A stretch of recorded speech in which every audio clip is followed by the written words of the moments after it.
In today's lesson, we're going to estimate two decimals by using a benchmark, so it makes it easier to add them. So if we have a problem that says estimate the decimal sum by using a decimal benchmark, and here we have the two numbers 1.72 plus 1.02. So we need to estimate by using a benchmark. And how do you do that? First, find the benchmark for each number. Okay, so let's start with 1.72. 1.72 is between 1.5 and 1.75.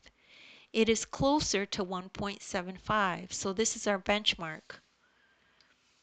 Now let's look at 1.02. 1.02 is between 1 and 1.25.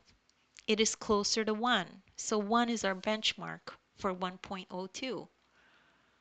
Now we add the benchmarks so we could get the estimate of what this addition is. So what we do is we add 1.75 plus 1, and that equals 2.75. 1.71 plus 1 is 2.75.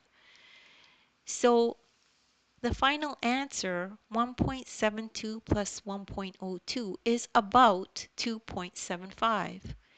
And it's actually very close to the real answer. So this is how you could do decimal additions in your head in the future. If you don't get that right away, just rewatch the video. There's nothing wrong with repetition. You can do this. As well, if you need extra help, take a look at the description. I have links there to other videos of mine that I've done that are like this. As well, you could download the ebook. In the ebook, I have this exact lesson in there with a link that'll take you right to this video. And you can follow along in the ebook as you watch the video. Please make sure to like and subscribe, and thank you so much for listening.